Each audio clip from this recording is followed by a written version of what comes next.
सुबह दुकान पे बैठा था और सोच रहा था काश अमेज़न जंगल घूमने का मौका मिल जाए। लेकिन फिर याद आया एक जंगल तो अपने यहाँ भी है, कुसमी जंगल। बस फिर क्या, दीदी से 200 रुपए मांगे, थोड़ी नेगोशिएशन के बाद अप्रूव हो गया। बैग उठाया, स्कूटी उठाई और निकल पड़ा एक छोटे से एडवेंचर के लिए। जैसे ही आगे बढ़ा मौसम ने भी काफी विकराल रूप धारण कर लिया था। घर पहुंचते ही मौसम ने भी मूड बना दिया। बारिश होने लगी, हल्की सी ठंडी हवा और भीगी जमीन की खुशबू, बिल्कुल किसी मूवी का सीन जैसा। बारिश रुकी तो मैंने कपड़े बदले और निकला जंगल की ओर, रोड व्यू दिखाते हुए।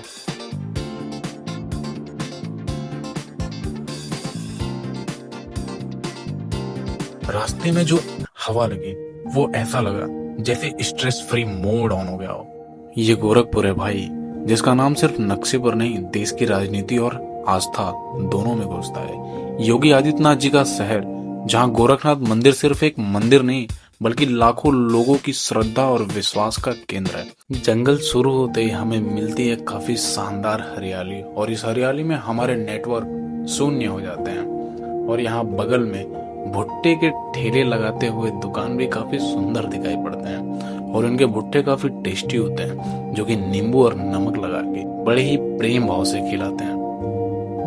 और मैं जंगलों के रास्ते पहुंचा बुढ़िया माता जी के मंदिर पे।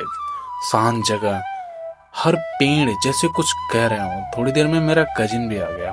हमने नेचर को महसूस किया, कुछ बातें की, और तभी फिर से बारिश शुरू हो गई।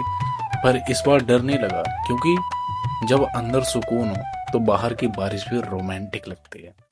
मंदिर के पास एक बुजुर्ग बाबा मिले।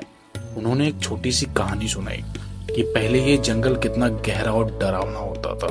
अब लोग आते हैं, घूमते हैं और फिर भूल जाते हैं, लेकिन जंगल सब याद रखता है। इस मंदिर की कहानी के 2 किस्से हैं। पहला मैं सुनाता हूँ, जो कि पूरे क्षेत्र में काफी मशहूर है। तो चलिए कहानी को स्टार्ट करते हैं। जंगल के बीच से गुजरने वाली तुर्रा नहर पर बने लकड़ी के पुल से एक बारात जा रही थी, जिस पर नर्तकी भी सवार थी, अर्थात डांस करने वाली।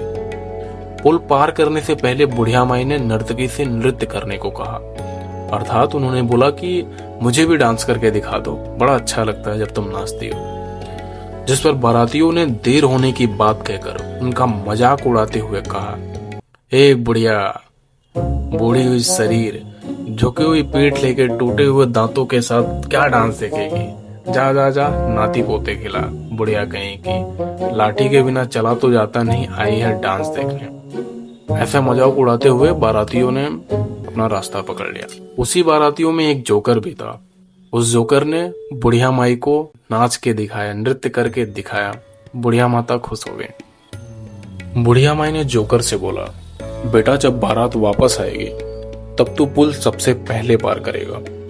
और जोकर ने ऐसा ही किया। उसने सबसे पहले पुल पार कर लिया, और जैसे ही पीछे देखा पुल टूट गई। पूरी बारात दूल्हा सहित उस छोटे से नहर में डूब गई और लापता हो गई। और दूसरा किस्सा, विजहरा गांव में जोखू सोखा के मृत्यु के बाद परिजनों ने तुर्रा नहर में उन्हें प्रवाहित कर दिया था। सब थारुओं के 3 पिंडी तक पहुंची।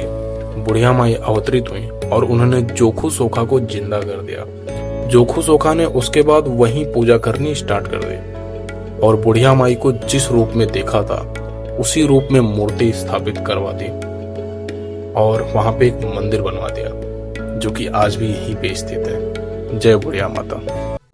कजिन ब्रदर को गांव में कुछ काम था, इसीलिए वो गांव चला गया और मैं भी निकल पड़ा अपने घर की तरफ। वापसी में एक कॉर्न स्टॉल दिखाई दिया। भुट्टा लिया, नमक नींबू लगवाया और वहीं खड़े खड़े खाया, जैसे फिल्मों में हीरो करता है। रास्ते में कुछ बोल बम वाले भी मिल गए। शिव जी का गीत, डमरू की धुन और हल्की सी बारिश, उस मोमेंट ने तो दिल जीत लिया।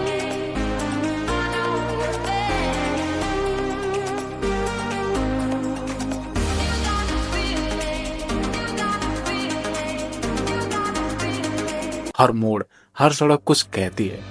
यहाँ की हवा में जो अपनापन है ना, वो ना दिल्ली में मिलेगी ना मुंबई में। और सबसे बड़ी बात, यहाँ के लोग सीधे, सच्चे और दिल के साफ हैं। गोरखपुर बदल रहा है, हाईवे बन रहा है, मेट्रो की प्लानिंग हो रही है, और सबसे बड़ी बात, लोग अपने शहर पर गर्व करने लगे हैं। कभी कभी सोचता हूँ मैं कहीं बाहर क्यों जाऊं जब मेरा शहर खुद एक कहानी है। ये राइड सिर्फ सफर नहीं, ये शहर से फिर से जुड़ने का तरीका है। और जब मैं वापस घर आया तो बस यही बात दिल में आई, हर बार दूर जाने की जरूरत नहीं होती।